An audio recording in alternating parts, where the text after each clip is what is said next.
Assalamualaikum warahmatullahi wabarakatuh. Alhamdulillah, alhamdulillahi dzil jalali wa syari'il harami wal halali, thumma salatullahi ma'salami ala nabiyil mustafa tihami Muhammadil hadi minad dalali wa afdali sahbi wa khairi ali wa ba'du. Fa ila hadratin nabi sayyidina Muhammadin sallallahu alaihi wasallam, khususan ila jami' masyayikhina wa asatidina wa ulama'ina al-mukhlisin al-amilin wa jami' sadatina al-alawin wa jami' sadatina sufiyah wa ulama'ina syafi'iyah wa jami' al-muhaddithin wal mufassirin wa aslafina salihin, wa nakhusu khususan ila al-imam Abi Zakaria Yahya bin Sharaf An-Nawawi anna Allah yataghashahum jami'an birrahmah wal maghfirah wa yu'idu alaina min barakatihim wa asrarihim ala hadhihi niyat wa likulli niyatin salihah. Al-Fatihah. Bismillahirrahmanirrahim. Iyyaka na'budu wa iyyaka nasta'in. Bismillahirrahmanirrahim. Nawaitu ta'alluma wa ta'lima wa tadhakkura wa tadhkira wa naf'a wal intifa'a wal ifadata wal istifadata wal hatha ala tamassuki bi kitabillahi wa sunnati rasulih wa du'a ilal huda wa dalalata ala al khair ibtigha'a wajhillahi wa mardatihi wa qurbihi wa thawabihi. Hadirin hadirat sekalian, jamaah Masjid Al-Barakah yang senantiasa dimuliakan oleh Allah,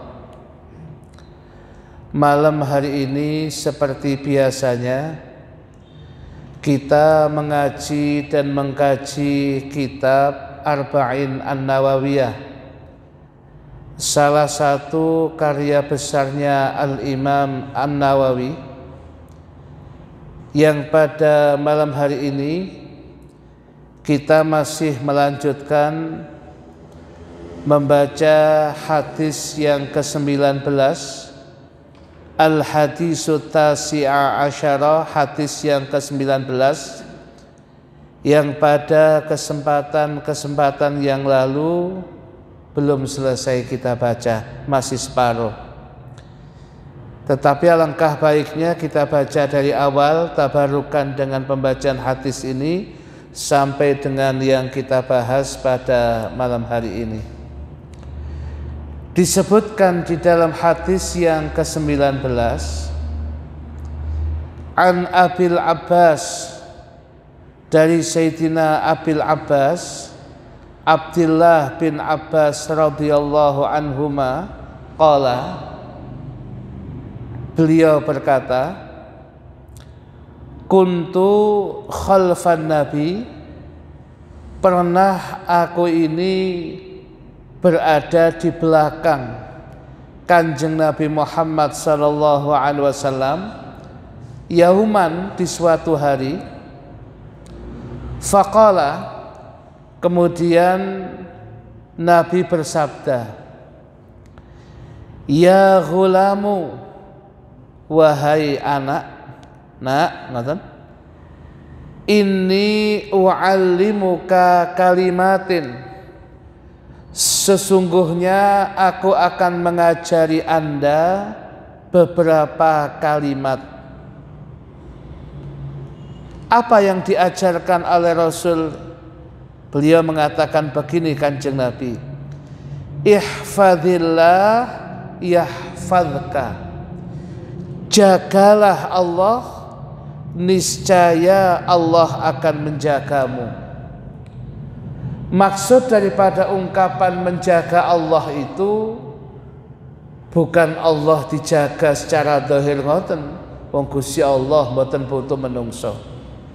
Tetapi penjelasan panjangnya di dalam syarah itu dikatakan jagalah Allah itu jagalah perintah-perintah Allah untuk senantiasa istiqamah, ajek untuk dilakukan, dan kemudian jauhi larangan-larangan Allah, ya, jauhi larangan-larangan Allah untuk kemudian jangan sampai kula panjenengan melanggarnya. Itu maksudnya. Maka apabila perintah-perintah Allah yang wajib maupun yang sunnah anjuran kita lakukan semuanya, yang namanya larangan-larangan Allah kita jauhi semuanya, hakikatnya kita ini sedang menjaga Allah. Kalau begitu, yahfadka, Allah akan menjaga panjenengan. Ihfadillah tajidhu tujahaka. Jaga Allah Subhanahu wa taala dengan melaksanakan ikhwau perintah-perintah Allah, menjauhi larangan-larangannya, niscaya engkau akan mendapati Allah di hadapanmu. Artinya ketika kita membutuhkan Allah, dengan secepatnya Allah kemudian akan memberikan bantuan kepada kita. Ngoten niku kembali kepada kita. Ya. Jadi kita dekat dan jauh itu kembalinya kepada kita. Bagaimana kita bermuamalah kepada Allah. Kan pun biasanya kan wonten lagu nih. Engkau, aku jauh, engkau jauh, aku dekat, engkau dekat, kan ngoten niku. Ya, artinya bahwasanya mendekatkan diri kepada Allah itu sebuah keniscayaan, sebuah keharusan agar kula panjenengan mudah apa yang kita inginkan, apa yang kita butuhkan, secepat itu Allah akan memberikan pertolongan dan bantuan kepada kita. Idza sa'alta, apabila engkau meminta, fas'alillah, maka memintalah kepada Allah Subhanahu wa taala. Wa idza sta'anta, dan apabila engkau membutuhkan pertolongan, fasta'in billah, maka mintalah isti'anah, pertolongan hanya kepada Allah Subhanahu wa taala. Itu yang sudah kita bahas, hadirin. Selanjutnya dalam ungkapan hadis ini dikatakan wa'lam, dan ketahuilah, annal ummata, bahwasanya umat ini, manusia ini seluruhnya, lawijtama'at, seandainya mereka telah berkumpul, ala an yanfa'uka, untuk memberikan manfaat kepadamu, bisyai'in, dengan sesuatu, lam yanfa'uka, niscaya mereka tidak akan bisa memberikan manfaat kepadamu, illa, kecuali, bisyai'in, dengan sesuatu, qad katabahullahu laka, sungguh yang sudah ditetapkan oleh Allah dumateng panjenengan. Niki maksudnya dalam, hadirin. Pun ngaji Arba'in Nawawiyah namun lek ditemenani tauhidnya pun mantep nih. Maksudnya ngeten iki. Jadi bahwasanya segala sesuatu yang terjadi pada kita, yang terjadi sekeliling kita, itu hakikatnya dari Allah Subhanahu wa Ta'ala. Sedangkan makhluk-makhluk manusia, jangankan satu, seluruh manusia berkumpul, bertekad bulat melakukan sesuatu, tapi kalau Allah nggak berkenan, tidak akan terjadi. Sesuatu kemudian dikumpulkan oleh manusia untuk dilakukan dan terjadi itu, hakikatnya bukan manusia ini, itu hanya sebab hakikatnya sudah ditetapkan oleh Allah untuk ada yang demikian itu. Jadi balik iku sedanten dumateng Gusti Allah. Niki tauhid mantep nih. Makanya kula panjenengan kalau di dalam kehidupan keseharian kita hari-hari ini kemudian kita ini dimudahkan oleh Allah. Dalam perjalanan ini kok kemudian kita dimudahkan oleh Allah, urusan kita selesai, masalah kita selesai, semuanya digampangkan dalam masalah itu, hakikatnya bukan kehebatan kita, tetapi Allah sedang berkenan memberikan takdir mudah, takdir menyelesaikan kepada masalah kita. Sedangkan sebabnya, wujudnya, kita kemudian melakukan beberapa hal, itu memang sebabnya. Sebab di dalam kehidupan kula panjenengan yang nampak niki, segala sesuatu ada yang memang melewati sunnatullah.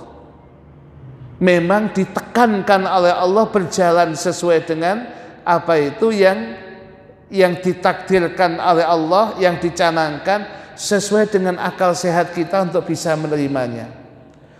Tetapi kemudian bisa jadi ada hal-hal tertentu yang di luar sunnatullah, niku kudratullah, kekuatan takdirnya Allah di luar niki. Semuanya takdirnya Allah, tapi ada sesuatu yang tidak melalui sunnatullah.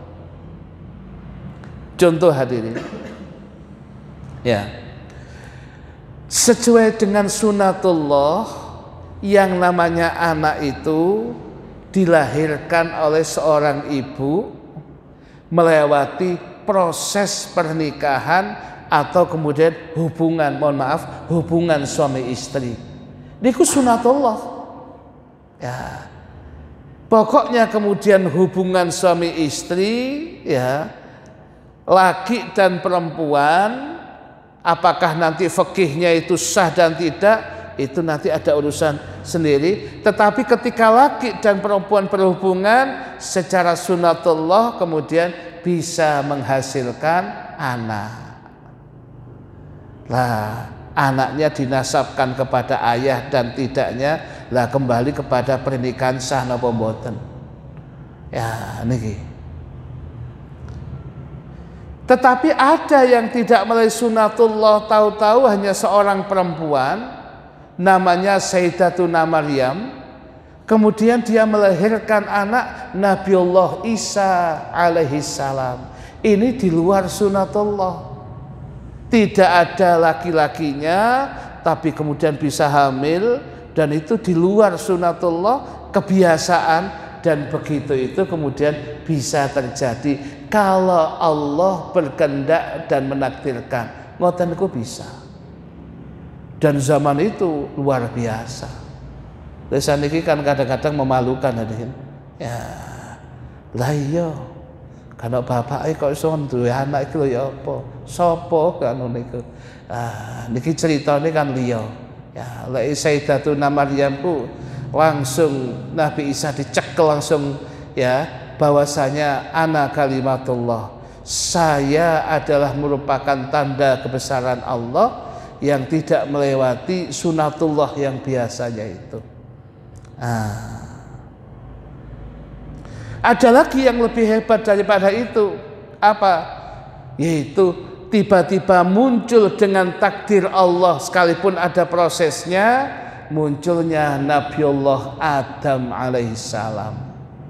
Kalau Nabi Isa nggak punya bapak, Nabi Adam lebih hebat lagi, karena bapaknya karena ibu ya bisa muncul Nabiullah Adam alaihissalam. Ini artinya ada yang tidak melewati sunatullah.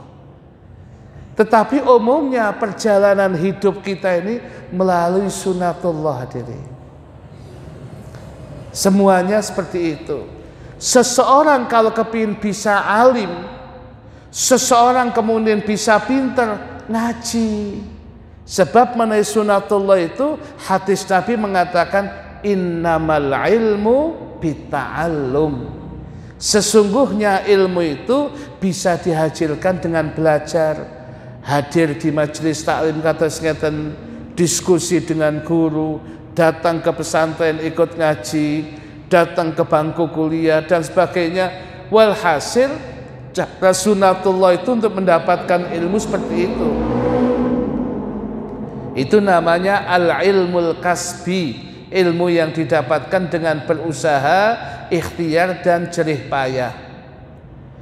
Tetapi ada yang namanya ilmu laduni, ilmu yang kemudian dilesakkan begitu saja oleh Allah, tidak melalui proses belajar. Nabi Adam alaihissalam tidak proses belajar, tahu-tahu nama segalanya diketahui oleh Nabi Adam, dilesakkan begitu saja oleh Allah di dalam hatinya Nabi Adam. Kemudian Nabi Adam bisa menyebut semua, seduanten bisa disebut hadirin, sampai sesuatu yang remeh, ngapunten. Di dalam Hasyiah Sawi itu disebutkan sampai ngapunten hadirin, entut loh, entut itu disebut sing ana swara ini jenenge iki, gak ana swara ini jenenge iki. Lho sampai teliti nih Nabi Adam yang demikian itu. Malaikat mek ngeten, loh. Iki kapan belajarnya Nabi Adam itu? Lah niku ilmu laduni, tidak melalui sunatullah, tapi memang takdirnya Allah dibuat seperti itu. Tetapi yang terjadi di dalam kehidupan keseharian kita semuanya sunatullah hadirin. Maka kalau kemudian kita kepingin ya perut kita kenyang, ya mangan hadirin, makan. Sanjene Gusti Allah jenengan menengahi tak warga. Oh ngeblak temenan sampean. Ya. Kalau kondisi kemudian kita ini haus, supaya hilang hausnya ya minum hadirin. Semoten pun ancene anu kan napa Gusti Allah. Ya. Kadang seseorang harus melalui sunatullah dulu. Begitu kemudian kita bisa makan, wong hakikatnya kemudian orang bisa makan, hakikatnya juga Allah. Kemudian dia datang ke rumah, kemudian ditawani oleh istrinya, Mas, dahar nemboten? Oh iya bisa. Apa masa apa? Sop ambek tempe ambek sambal. Tepak iku wis. Ya, semi udan ngene. Ya wis. Kemudian dipekno sak piring, bisa makan. Bukan dia, hakikatnya sunatullah. Siapa yang mendatangkan itu semua? Hakikatnya Allah, tapi melalui dia bekerja, kemudian mendapatkan apa itu? Mendapatkan dana, dibuat kemudian ongkos untuk istrinya, kayak belonjo, oleh istrinya dibelikan, dimasakkan. Itu proses, itu sunatullah. Akhirnya sampai ke hadapan dia sepiring nasi plus wonten napa niku ya, lauk pauknya, dan sampai kemudian dia bisa makan, hakikatnya itu sunatullah. Maka semuanya begitu dia makan ya, begitu dia makan, ya Allah niki kabeh bisa makan, hakikatnya digampangkan oleh Allah. Ada loh hadirin, orang itu sudah di depannya makan ya, sudah tinggal kayak mangan tok, mboten saged mangan saged. Ya, sampai kejadian kok niku hadirin. Ya, ada sebuah kejadian wonten tiyang kali jagongan pesen ten warung, nasi bebek ya. Kemudian kali ngentosi nasi bebek ini ku mateng, iki omongan jagongan, guyung-guyung ngakak. Pun semuanya nasinya semua sak bebek pun siap, ngakak sik guyung-guyung ngakak, mari ngakak kek lho, koncone marang meneng ae. Dikira mek koncone langsung mangan lho. Iki kok meneng ae. Gitu. Mati hadirin. Loh ternyata bebek stok ngarep lho. Awi-awi lho bebek ini. Ya. Ternyata gak sida dipangan karena apa? Karena umur. Padahal si tas guyung-guyung ngakak-ngakak wong loro niki. Koncone kemudian mulai dahar, mulai makan, ya dilihat konco lho kok meneng ae sih. Ayo bro, makan. Loh, mati hadirin. Ya Allah. Lha niku. Kalau Allah tidak kemudian Allah tidak berkenan, ya nggak bisa yang demikian itu hadirin. Nah, inilah hadirin. Sedanten niku melalui proses. Sudah di hadapannya saja, kalau Allah nggak berkenan, nggak jadi hadirin. Jadi kalau gitu, hebatnya sebilah pisau itu kemudian bisa melukai orang, itu hakikatnya memang ditakdirkan Allah. Berapa banyak kemudian orang itu sudah menyiapkan pisau mau melukai seseorang, kemudian kelalen hadirin. Bisa jadi kelupaan atau mau dibacokkan kemudian pisaunya mencelat, yang nok ini gagang itu, ya bisa terjadi segalanya itu, ya. Atau mau diginikan dia kemudian ketatap nopo dhisik, segalanya mungkin terjadi. Niku hakikatnya Allah hadirin. Ya, oleh karena itu bagi kula panjenengan ikhtiar untuk menghindar dan sebagainya, wiritan kula jenengan niki hadirin, ya, wiritan dan sebagainya itu untuk menghindar itu. Wiritan ba'da shalah. Ya, Mas Huda sahabat kita Ustaz Huda kemudian setelah itu baca setelah malam Jumat maca Yasin, yang hari lain baca wiritan zikir, hakikatnya itu untuk menjaga kita. Di samping kirim doa kepada arwah minas sholihin dan sebagainya, ya, kerabat yang sudah mboten wonten, tapi zikir ba'da shalah itu hakikatnya kalau kita renungkan untuk menjaga kita, karena kita sudah terbiasa, mboten krasa lek niku menjaga kita.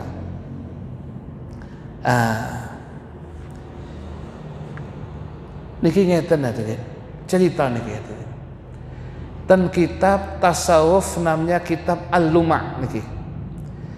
Niku wonten cerita ngeten.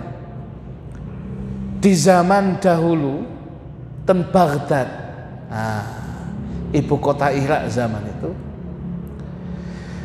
ada seorang pedagang besar, tajir nih hadirin. Ya, dia sukses di kota Baghdad itu jualannya, dan dia mesti kulaan barangnya itu keluar kota, mesti melewati padang pasir dari satu kota ke kota itu hadirin. Suatu ketika beberapa hari ke depan dia mau berangkat itu untuk musafir perjalanan panjang, untuk menjual barangnya ke satu tempat di kota yang lain dan nanti kulaan sana dibawa ke Baghdad. Namanya orang hadirin. Dia kemudian, dan dia memang berharap kebaikan, dia datangi ulama-ulama. Yang didatangi dua ulama besar. Yang pertama sepuh, yang kedua masih muda. Yang sepuh ini dua-duanya doanya mustajab. Dia datangi semuanya. Nah, dia datang kepada yang sepuh itu, dia minta doa supaya perjalanannya lancar, pulang kemudian di sana dagangannya kemudian habis, kulaan dibawa sini dan kemudian mendapatkan untung besar. Monggo yai didongaaken ngoten. Kemudian syekhnya tadi, kiainya diam hadirin. Agak lama gitu. Kemudian dia mengatakan, kalau bisa jangan berangkat. Loh, saya sudah, iya, jangan berangkat. Saya tadi dengan karunia yang diberikan oleh Allah, saya bisa menembus Lauhul Mahfuz. Saya lihat sama rupane gak selamat iki. Kalau iso ojo berangkat. Saya perasaan saya sama enggak. Ya, salah satu ikhtiar kita. Sama nanti kalau di tengah padang pasir ketemu perampok, begal, ya, entek saman kemudian saman karena umur. Jangan berangkat. Oh, oke. Akhirnya datang kepada ulama yang muda, yang tidak ada lain adalah Sultanul Aulia Syekh Abdul Qadir Al-Jilani yang masih muda waktu itu hadirin. Nah, Syekh Abdul Qadir Jailani didatangi itu, kemudian beliau diam, minta doakan lancar, nanti di sana barangannya habis, datang lagi. Syekh Abdul Qadir Jailani sama, dia kemudian diam lama gitu. Zaman tetap ingin berangkat nggih Syekh. Ya karena saya juga punya tanggungan banyak, nih pekerja juga banyak. Ya saya memang nawa itu berangkat gitu. Bismillah pun jenengan berangkat. Loh katanya yang Syekh Bismillah pun Bismillah jenengan berangkat pun. Ya akhirnya karena mantep ucapannya Syekh Abdul Qadir Jailani berangkat hadirin. Dagangannya sana sampai kota yang di sana barang dagangannya laris hadirin. Mendapatkan untung banyak, sampai kemudian di sana itu kemudian dia kulaan, dihabiskan di sana kulaan banyak, untanya dibei dengan barang-barang dari kota yang sana, ya akhirnya dengan puluhan unta dan anak buahnya pulang. Di tengah perjalanan itu memang kemalaman, dia akhirnya membuat kemah, tenda. Ada beberapa tenda, barangnya kemudian di tengah-tengahnya dijaga oleh anak buahnya. Dia tidur di situ.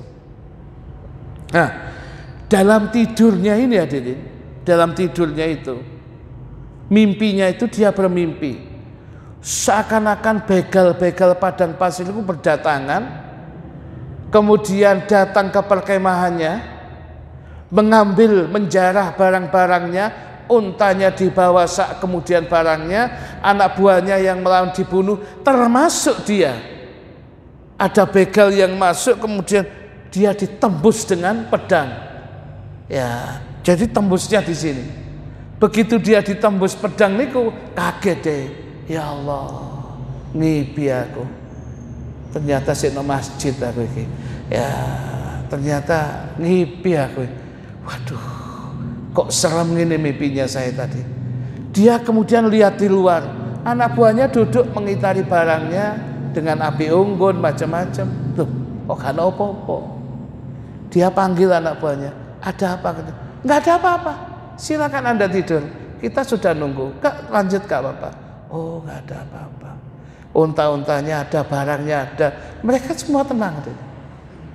Tapi lebih kagetnya lagi dia itu, dalam mimpinya tadi dia tertusuk hadirin. Ya, pakaiannya, jubahnya itu tertusuk, darah itu nyiprat semua di sini. Loh, itu kemudian dia kaget, loh, lah ini kok darah di sini semua. Sobekannya sama dengan dalam mimpinya itu. Dia nggak habis pikir apa ya kok. Tapi dia dicakap sakit ya enggak. Ya. Waduh, ini ada apa ini?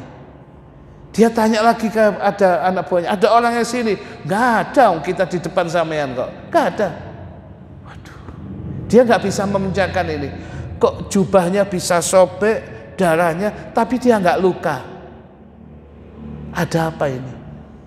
Sampai kemudian ke Baghdad pulang, ya, dia menyiapkan 2 hadiah hadirin untuk syekh yang sepuh dan yang muda, Sultanul Aulia Syekh Abdul Qadir Jilani.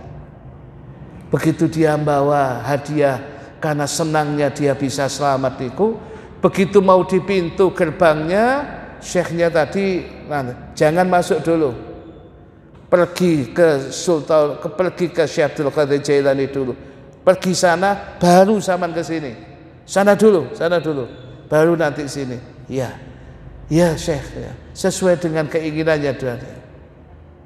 Tambah dia kemudian tidak bisa, ya. Apa maksudnya itu?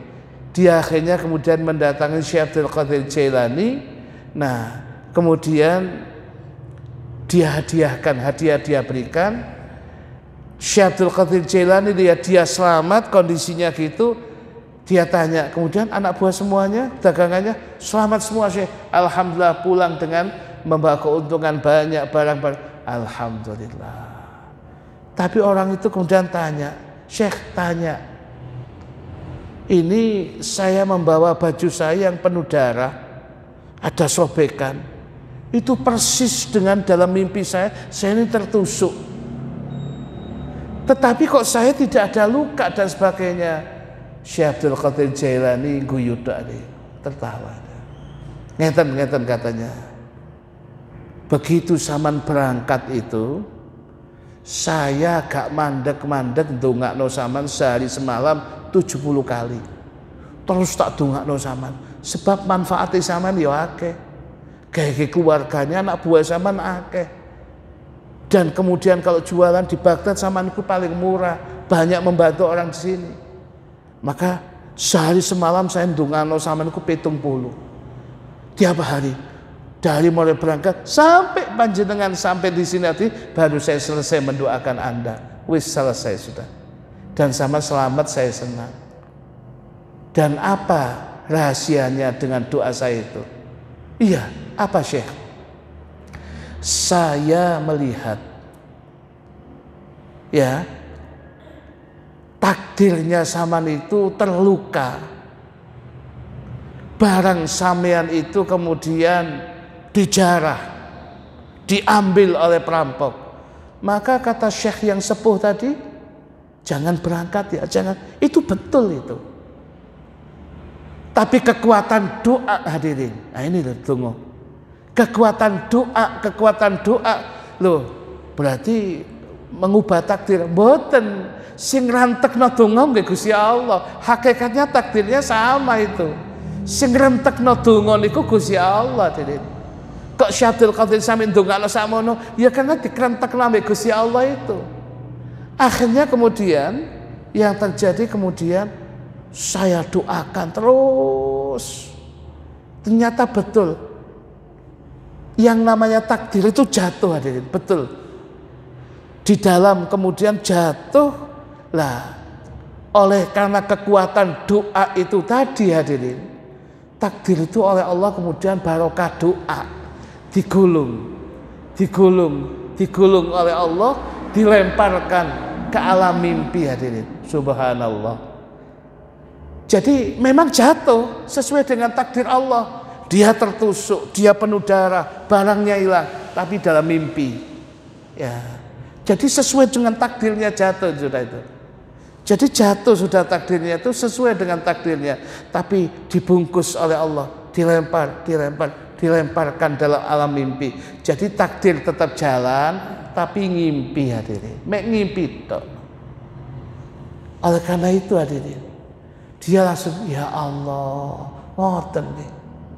Nggih niku barokah doa 70 kali tiap hari Syekh Abdul Qadir Jailani ndongakno tiyang niku. Sampai ngoten nih katanya gitu. Nah, bisa jadi hadirin, bisa jadi. Wong jenengan kula nggih boten semerap takdiri. Ya. Mungkin hari ini kita kena apes apa? Kena musibah napa? Kena sesuatu, tapi barokah Yasin. Barokah donga.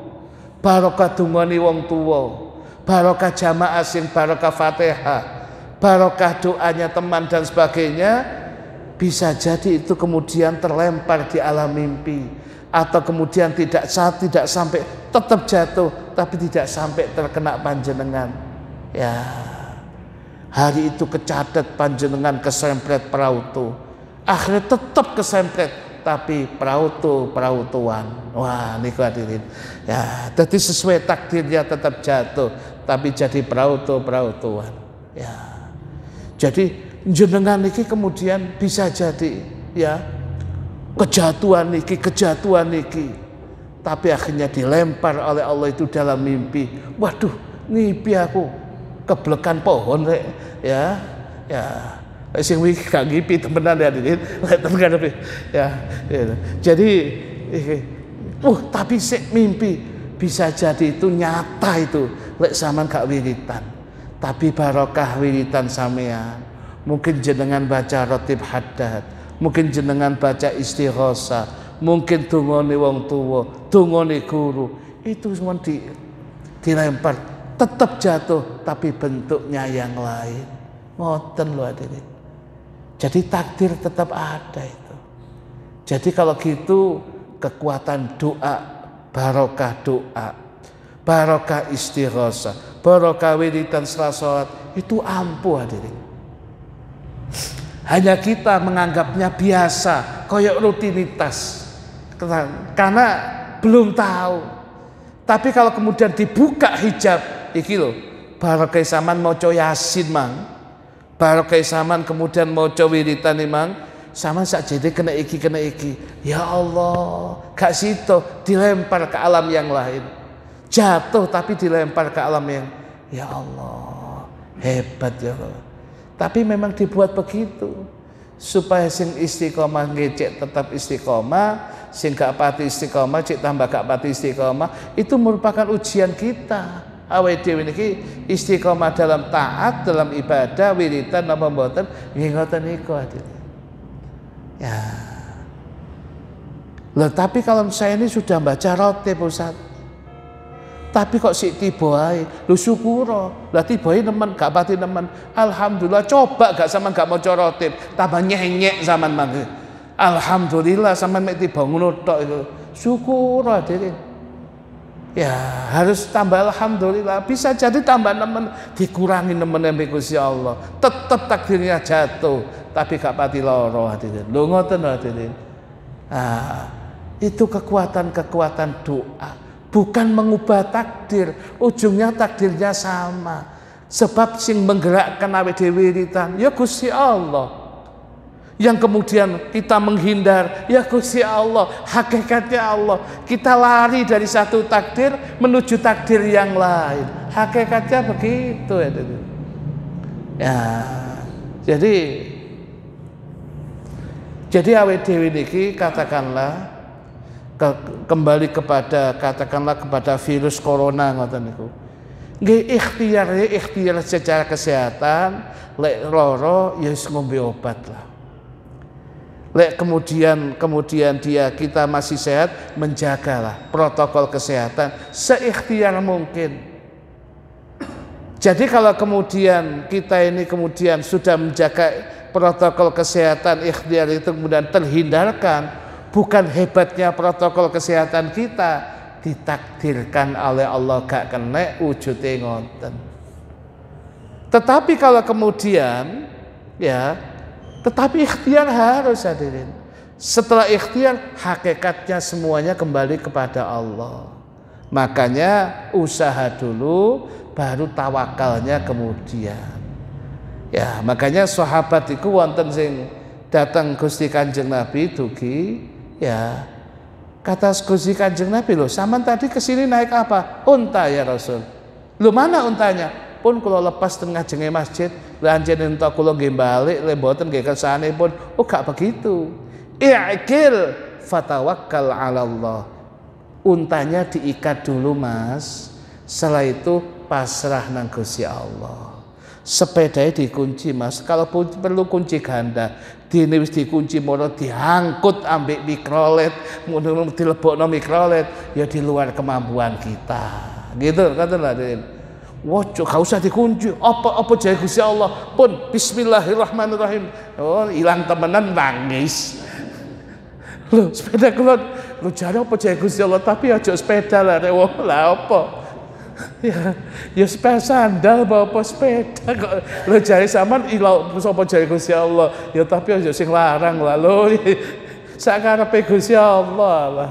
Maka ikhtiar hadirin, mantun ngoten tawakal ala Allah, kersane napa tidak si Gusti Allah. Ngoten lho hadirin.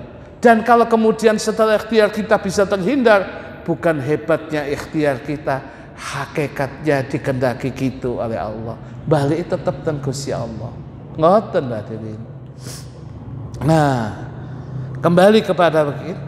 Sehingga dikatakan di sini, seandainya umat berkumpul jadi satu memberikan manfaat kepada Anda dengan sesuatu, maka mereka tidak akan memberikan manfaat kepada Anda kecuali dengan sesuatu yang sudah ditetapkan oleh Allah laka untukmu, illa bisyai'in qad katabahu Allahu laka.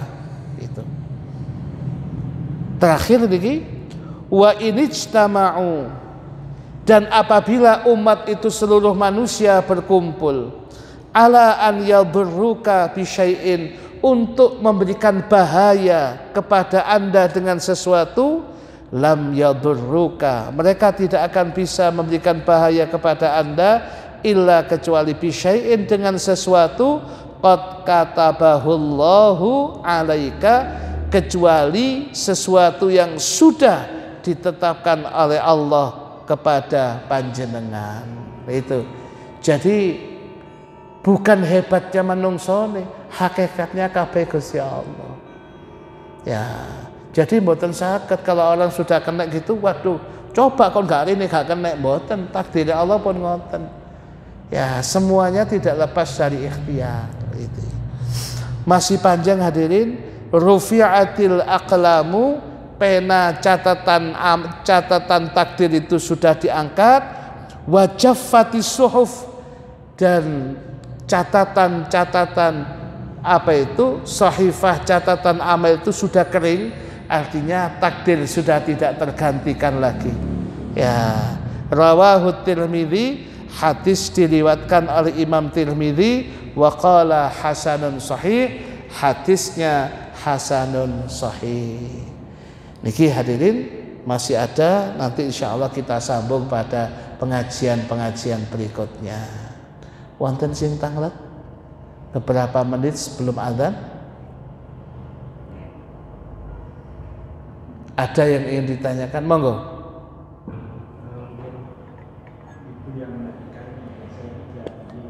Apa?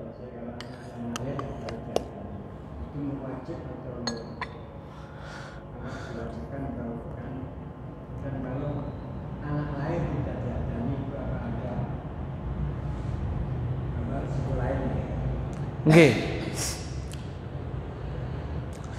Jadi beliau bertanya, kalau ada anak lahir kemudian diadzani, diqomati, itu status hukum adzan dan qomat itu kados pundi Ustaz?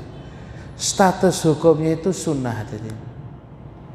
Jadi maksud daripada adzan dan qomat itu, sebelum anak ini mendengar ucapan-ucapan yang lain, ditanamkan dalam telinganya, ditanamkan dalam hatinya, ditanamkan dalam otaknya kalimatut tauhid, la ilaha illallah Muhammadur Rasulullah. Itu. Jadi sehingga dia itu kemudian menjadikan itu catatan penting dalam kehidupannya. Ini, sehingga ucapan kalimatut tauhid itu menjadi hal penting dalam kehidupannya ini.